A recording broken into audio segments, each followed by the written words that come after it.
আজকে আপনারা শুনবেন প্রথম পর্ব। আমাদের গল্প যদি ভালো লেগে থাকে তাহলে সাবস্ক্রাইব করে আমাদের পাশে থাকবেন।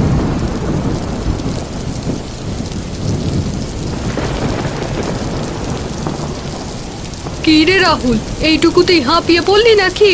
পা দুটো একটু চালা, তাড়াতাড়ি হেঁটে আয়। বুঝলি তো, এই বাঁশ বাগানটা পেরোতে পারলে আর ভয় নেই, একটু জোরে হাঁট। আমি পারছি না মা, সত্যি বলছি। দুপুর থেকে কিচ্ছু খাওয়া হয়নি, খালি পেটে কি করে হাঁটবো বলো তো মা? তেষ্টায় গলাটা শুকিয়ে কাঠ হয়ে গেছে। এই বৃষ্টিতে শরীরটাও কেমন ঠান্ডায় জমে যাচ্ছে। আর একটু কষ্ট কর বাবা, আর একটু গেলেই বাড়ি। তারপর গরম ভাত খেয়ে কম্বলের নিচে শুয়ে পড়বি। চল, পা চালা।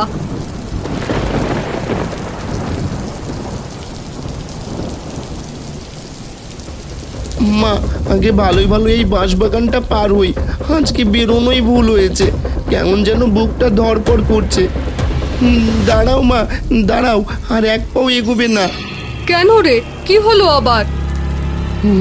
ওই দেখো সামনে কে যেন দাঁড়িয়ে আছে, ঠিক বাঁশ গাছটার পাশে।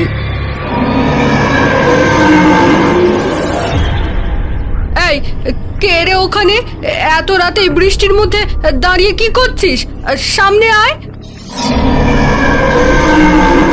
মা, মা চুপ করো, ওটা মানুষ নয়, ওটা অন্য কিছু।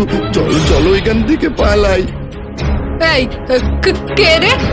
সামনে আয়, ভয় দেখিয়ে লাভ নেই।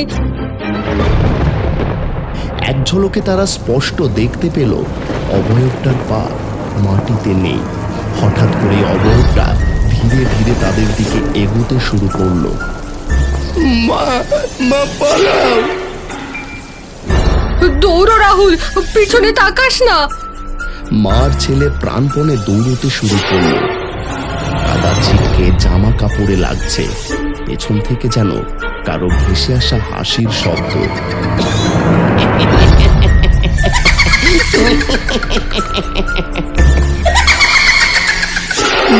মা, ওটা কি আমাদের পিছু নিয়েছে? পিছনে তাকাবি না, শুধু দৌড়া। বাঁশ বাগানটা পার হলেই বাঁচবো। অনেকটা দূরে তারা বাঁশবাগান পেরিয়ে খোলা জমিতে এসে পড়ল। দুজনেই হাঁপাতে হাঁপাতে রাস্তার ধারে বসে পড়ল। ঠিক তখনই রাহুল সাহস করে পেছনে তাকালো। বাঁশবাগানের ভিতরে বৃষ্টির অন্ধকারে সেই অবয়বটা এখনো দাঁড়িয়ে আছে, কিন্তু এবার তার মুখে একটা অস্বাভাবিক লম্বা হাসি।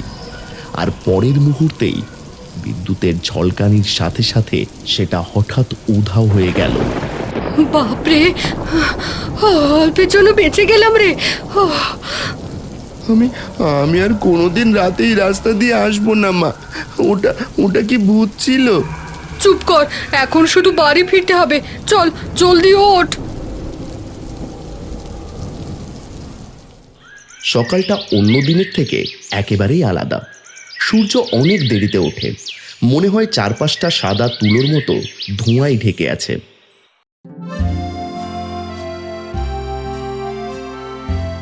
ও বাবা, শীত পড়তে না পড়তে ঠান্ডা একেবারে শরীরটা জমে যাচ্ছে। এভাবে কাজ করব কি করে? মনে হচ্ছে হাত পা একেবারে বরফ হয়ে যাচ্ছে। ওরে নিতাই, এইটুকু ঠান্ডাতেই যদি তোর এমন অবস্থা হয়, তাহলে আসল শীত এলে তো তুই ঘর থেকেই বের হতে পারবি না।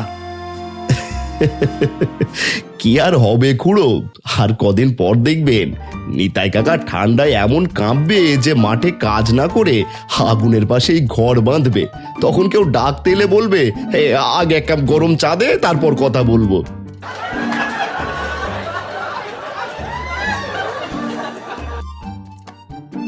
হ্যাঁ রে শয়তান, তোকে আগে ধরে বাঁশ বাগানে বেঁধে রেখে আসবো। তখন ভূত এসে তোর কান মুচড়ে নিয়ে যাবে, তখন বুঝবি ভয় কাকে বলে। আমার ভয় নেই কাকা, ভূত যদি আসে বলবো আগে নিতাইয়ের কাছে যাও। উনি তো আগেই আধা ভূত, ঠান্ডায় কাঁপতে কাঁপতে তো দেখছি গায়ের রং একেবারে ফ্যাকাশে হয়ে গেছে। আরে বাবা, তোরা দুজন একটু চুপ কর তো। এই ঠান্ডায় ঝগড়া করে গা গরম করতে হবে না। তার চেয়ে আগুনের কাছে আয়, হাত সেকে নে। শীতের সন্ধে, তাই চারিদিকে খুব দ্রুত অন্ধকার হয়ে গেল। গ্রামের পথঘাট কুয়াশায় ঢেকে যেতে শুরু করেছে।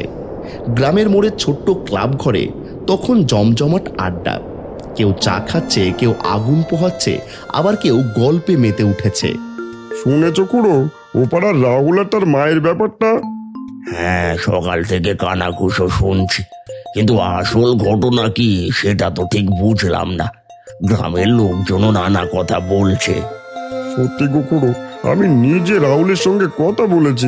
ওর মুখটা দেখলে ভয় পেতে, হ্যাঁ, ছেলেটা কাঁপছিল। ও বলল সেদিন সন্ধ্যায় ও আর ওর মা বাঁশবাগানের পাশ দিয়ে ফিরছিল, তখন কুয়াশার মধ্যে দেখে হাড় বের করা একটা মানুষ দাঁড়িয়ে আছে।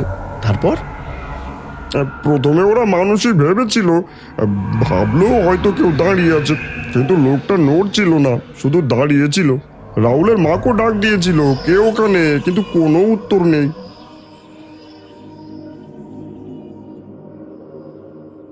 লোকটা একটু ঘুরতেই ও দেখে তার পা উল্টো।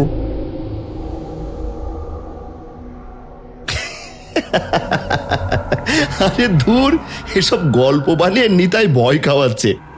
এখন আবার বলবে ভূতে এসে চা খেয়ে গেছে। চুপ কর বিজয়। লোকজন বলে মাঝরাতে বাঁশ গাছের ফাঁক দিয়ে একটা হাসির শব্দ শোনা যায়। কি এমন আছে খুড়ো? কেউ তাকে স্পষ্ট দেখতে পায় না, শুধু কুয়াশার মধ্যে সাদা কাপড় উঠতে দেখা যায়। আর যদি কেউ ভুল করে তার পেছনে যায়, তাহলে সে নাকি পথ ভুলে যায়। এই সকাল হলে তাকে পাওয়া যায় অন্য কোথাও, কখনো মাঠে, কখনো পুকুর পাড়ে। আর কেউ কেউ তো বলে কেউ কেউ আর ফেরেই না। কই খুড়ো, আমি তো প্রায় রোজ ওই বাঁশবাগানের রাস্তা দিয়ে যাই, কখনো তো কিছুই চোখে পড়েনি। এতদিনে একটা ভূত সামনে এলো না কেন? আরে বোকা ছেলে, ভূত কি তোর জন্য রাস্তার ধারে বসে থাকবে নাকি? সাহস যদি এতই থাকে, তাহলে আজ রাতে গিয়ে ওই বাঁশ বাগানের মাঝের বড় বাঁশ গাছে একটা লাল কাপড় বেঁধে আয় দেখি, তাহলেই বুঝবো তোর বুকের পাটা কত বড়। বেশ, আজ রাতে গিয়ে বেঁধে আসবো। যদি না পারি তাহলে আমার নামও বিজয় না। কাল সকালে সবাইকে দেখিয়ে দেব ওই বাঁশবাগানে ভয় পাওয়ার কিছুই নেই। কথা শেষ করেই চোখে মুখে একরাশ জেদ আর আত্মবিশ্বাস। ক্লাব ঘরের ভেতরে একবার সবার দিকে তাকিয়ে দৃঢ় গলায় বলল, আজ রাতে ওই বাঁশবাগানে গিয়ে লাল কাপড় বেঁধে আসবো। তারপর সবাই বুঝবে এসব ভূতের গল্প শুধুই ভয় দেখানোর জন্য, ভয় বলে কিছুই নেই।